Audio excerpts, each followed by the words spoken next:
Pada pelajaran sebelumnya, kita sudah membahas dengan cukup detail pengelompokan dengan menggunakan algoritma K-means beserta beberapa variasinya seperti K-means plus plus dan mini batch K-means. Kita juga sudah membahas evaluasi internal dan eksternal dari metode pengelompokan. Pada kesempatan ini kita akan mendiskusikan algoritma-algoritma atau metode-metode pengelompokan yang lain seperti hierarchical clustering, spectral clustering, dan juga DB-scan.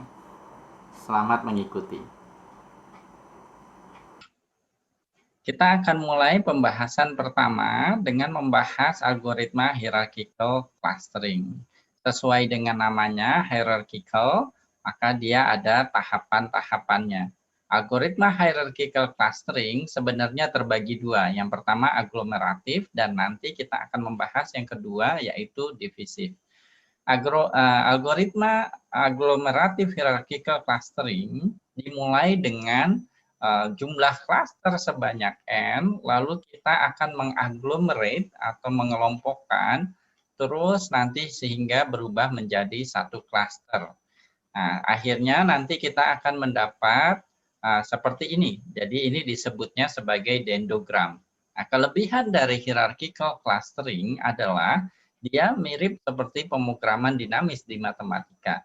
Kita memiliki hasil clustering untuk setiap K. Jadi misalnya kalau kita mau 2 cluster, kita bisa potong di sini, maka ini jadi cluster pertama dan ini cluster kedua. Nah, kalau kita misalnya mau 3 cluster, kita bisa potong di sini, maka kemudian ini jadi cluster pertama, ini cluster kedua, ini cluster ketiga. Nah, seperti itu. Lalu bagaimana kemudian agglomerative hierarchical clustering ini dilakukan? Nah, ini sebenarnya cukup mudah. Misalkan saya memiliki 5 data seperti ini. Ada A, ada B, lalu ada D, ada E, lalu di sini ada C misalnya. Nah, agglomerative hierarchical clustering, ya, caranya adalah kemudian menghitung pairwise distance antar entitas yang ada di sini. A dengan B, A dengan C, A dengan D, A dengan E, B dengan C, B dengan D, B dengan E, dan seterusnya, mana yang paling dekat. Sebagai contoh, karena ini toy data, datanya sedikit, kita dengan mudah melihat bahwa, oh D dengan E yang paling dekat. Lalu kita gabungkan D dengan E, seperti ini. Nah, kemudian kita anggap DE ini menjadi satu entitas. Lalu kembali kita lakukan hal seperti tadi, hitung pairwise distance antara A dengan B, A dengan C, A dengan DE, dan seterusnya. Sebagai contoh, dalam hal ini A dengan B adalah yang paling dekat. Maka kemudian A dan B di sini kita gabungkan. Nah, kemudian kita memiliki 3 objek di sini, 2 klaster dan 1 entitas data. Nah, kita hitung jaraknya. Misalnya di sini berarti C dengan DE paling dekat. Maka kemudian di sini C dengan DE kita gabungkan. Nah, karena sekarang tinggal 2, maka seperti ini. Nah, maka kita mendapatkan dendrogram. Nah, tapi kemudian tadi ketika kita menghitung AB ke DE atau C ke DE, berarti kita perlu suatu cara. Karena biasanya seperti di K-means, kita menghitung jarak antar data atau data dengan centroid. Tetapi kita sekarang menghitung jarak antar klaster, maka kita memerlukan sebuah cara baru untuk menghitung jaraknya. Nah, menghitung jarak antar data dengan klaster atau antar klaster di dalam hierarchical clustering ini disebut sebagai linkages. Sebagai contoh, jika kita menghitung jarak antara 2 klaster dengan jarak terdekat antar 2 data di masing-masing klaster, maka itu disebutnya single linkage. Kalau kita menggunakan jarak terjauh antar 2 data di antara 2 klaster, maka disebutnya complete linkage. Jika kita menghitung pairwise distance antar semua data di antara 2 klaster tersebut, disebutnya average linkage. Kita juga bisa mencari centroid dari masing-masing klaster, lalu menghitung jaraknya, itu disebut centroid linkage, dan kemudian ada word methods dan masih banyak lagi cara lain dalam menghitung jarak antar linkage di agglomerative hierarchical clustering. Hierarchical clustering banyak digunakan pada bioinformatik. Kenapa? Karena kemudian dengan menggabungkan informasi di domain knowledge, expertise di bidangnya, kemudian bisa menentukan kira-kira berapa banyak klaster yang paling bersesuaian dengan domain knowledge yang dimiliki oleh peneliti atau pengguna clusteringnya. Itulah mengapa hierarchical clustering cukup populer di bidang bioinformatik. Contoh berikut menggambarkan bagaimana kemudian apabila kita menggunakan rumus linkage tertentu, maka kita memiliki bias dan akan kemudian menemukan pola tertentu dalam data kita. Nah, kalau kita lihat sekilas di sini, average linkage dan complete linkage sebagai contoh, akan menemukan hasil clustering yang kurang lebih mirip seperti K-means ya. Jadi blobs. Nah, ini adalah contoh di mana kita punya beberapa macam topologi data dan juga contoh beberapa penggunaan linkage. Di sini ada 4 linkage yang dicoba. Yang menarik kemudian adalah single linkage bisa menghasilkan hasil clustering yang tidak berbentuk spherical seperti di K-means. Seperti itu. Tapi kemudian gagal untuk menemukan clustering di data ini gitu ya. Jadi kalau ada noise seperti ini maka dia kemudian tidak bisa menemukan struktur klasternya. Bahkan yang seperti ini pun tidak mampu. Jadi perlu diperhatikan di sini memang clustering itu tricky sekali penggunaannya. Nah, ini harus berhati-hati, kita harus memahami bagaimana dia dihitung lalu akan cenderung menghasilkan topologi data yang seperti apa. Sedikit rangkuman dari hasil kita tadi, single linkage biasanya cepat dan bagus menghasilkan bentuk struktur cluster yang tidak spherical, namun demikian hasilnya kurang baik ketika di data kita terdapat banyak noise. Nah, average dan complete linkage dia akan menghasilkan seperti spherical ya, seperti K-means, tapi kemudian hasilnya juga tidak terlalu robust, kadang-kadang berbeda-beda. Secara umum untuk hierarchical clustering, word linkage itu disarankan untuk digunakan. Tadi kita sudah membahas agglomerative hierarchical clustering. Bagaimana kemudian dengan divisif? Divisif berarti kita mulai dengan satu cluster besar, semua data di situ, lalu kita pecah kemudian sampai menjadi n cluster. Nah, cukup mudah sebenarnya. Kita bisa bahkan menggunakan K-means atau algoritma lain pun tidak bermasalah. Di sini sebagai contoh kita bisa gunakan K-means untuk memecah satu klaster besar ini menjadi 2 klaster, lalu masing-masingnya kita lakukan K-means lagi misalnya untuk memecah menjadi beberapa klaster lagi dan seterusnya sampai kita mendapatkan jumlah klaster yang kita inginkan. Secara umum, teknik divisif hierarchical clustering ini bisa kita buat scalable karena kemudian dengan mudah kita bisa memparalelkan proses ini.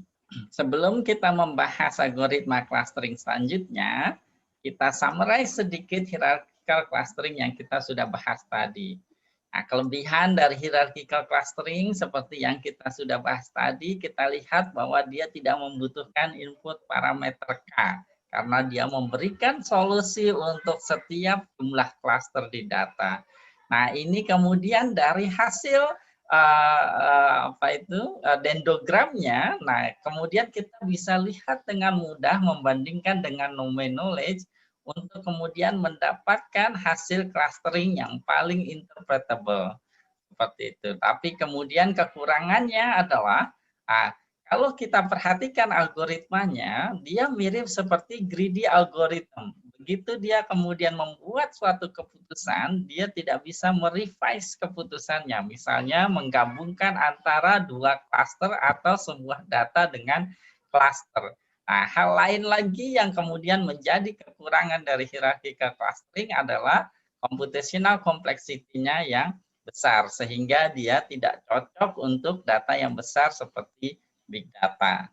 Untuk mengevaluasi hasil dari hierarchical clustering, tentu saja bergantung pada linkage yang kita gunakan, tapi secara umum karena misalnya kita menggunakan centroid base di linkage-nya, maka kita masih bisa kemudian menggunakan evaluasi internal seperti yang sudah kita bahas pada lesson sebelumnya, seperti silhouette coefficient.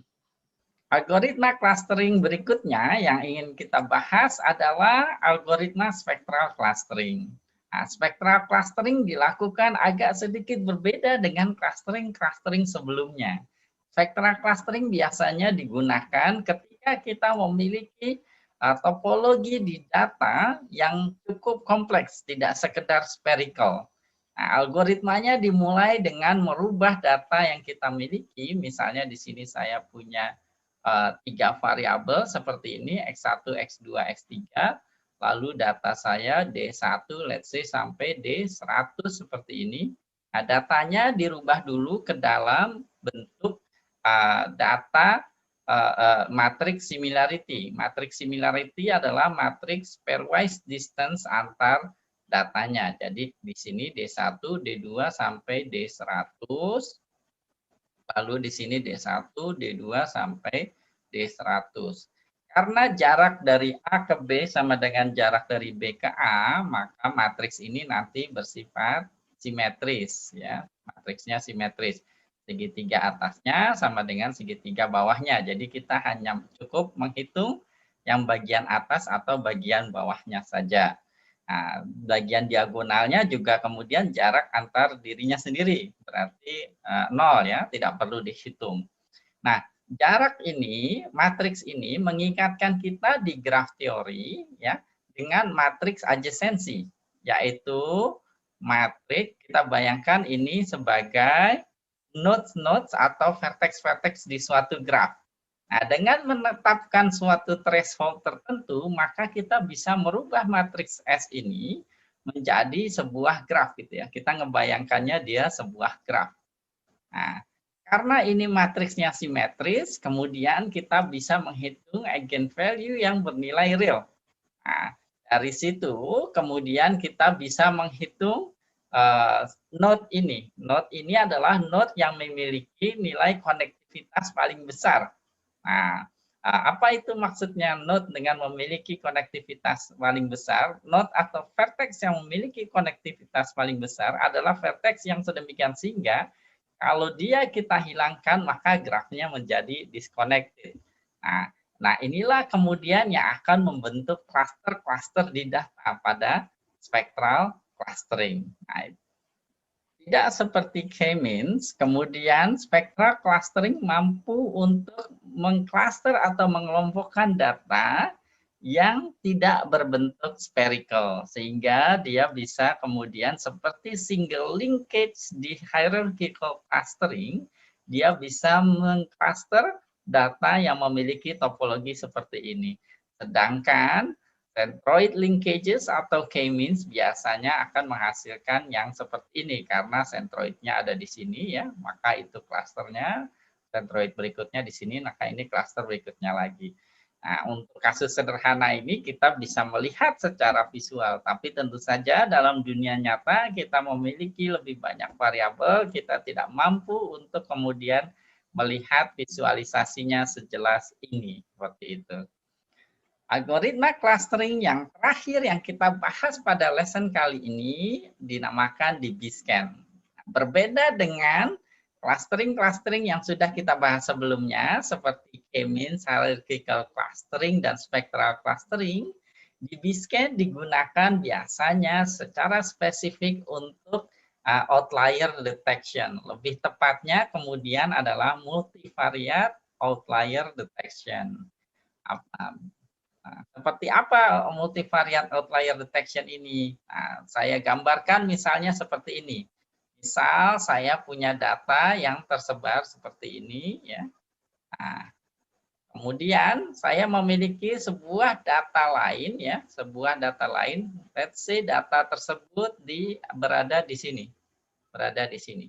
Kalau misalkan ini adalah X1, lalu ini X2.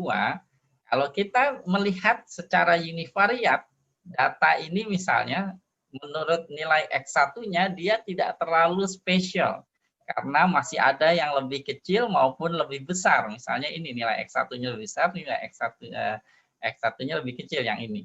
Begitu pula kalau kita melihat secara parsial nilai X2-nya, nah ini lebih kecil, ini juga lebih besar. Sehingga kita gagal untuk kemudian melihat bahwa data ini berbeda dengan data yang lainnya.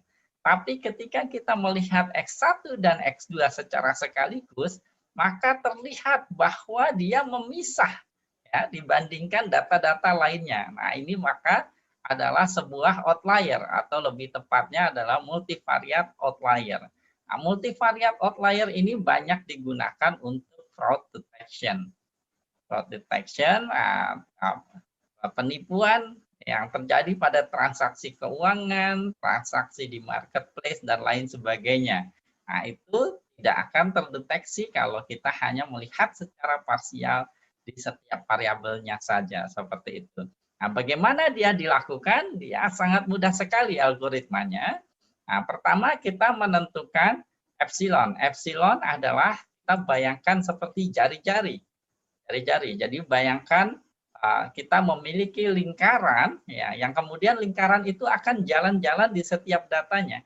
Jadi kalau di dalam lingkaran tersebut misalnya ada 2 buah data, maka dia akan dimasukkan menjadi satu klaster.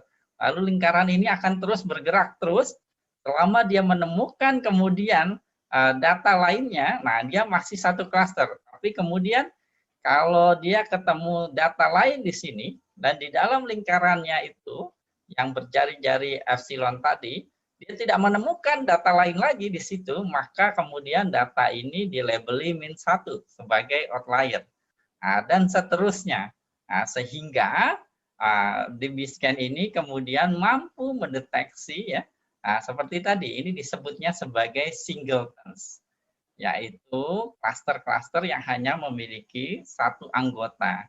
Nah, klaster-klaster inilah yang kemudian nanti disebut sebagai diduga sebagai outlier.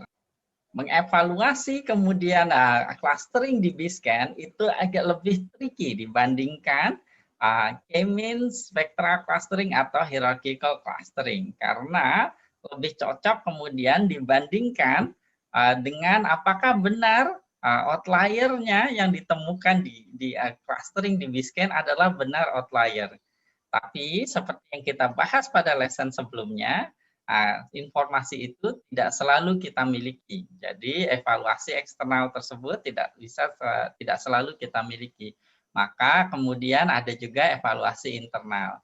Nah, evaluasi internal yang bisa digunakan untuk di B-Scan, contohnya di sini adalah di BCV. Nah, silahkan baca papernya untuk kemudian keterangan lebih lanjut. Nah, ini adalah evaluasi dari DB-Scan. Cuma seperti yang dibahas pada lesson sebelumnya, hati-hati ketika membandingkan 2 buah algoritma clustering jika kemudian clusteringnya memiliki tujuan yang berbeda. Sebelum saya menutup lesson kali ini, sekali lagi saya ingin kemudian menekankan bagaimana di clustering atau unsupervised learning kita memiliki hasil yang begitu beragam. Nah, ini bergantung pada kemudian struktur atau topologi data di aslinya. Ya. Nah, kita menggunakan metode clustering apa, maka dia cenderung kemudian menemukan struktur yang bersesuaian dengan algoritma yang kita pilih. Oleh karena itu, kita harus benar-benar hati-hati dalam melakukan clustering atau unsupervised learning. Tidak hanya kemudian masalah bias dari tujuan clusteringnya, clustering juga kemudian memiliki tantangan computational complexity dan penggunaan memorinya.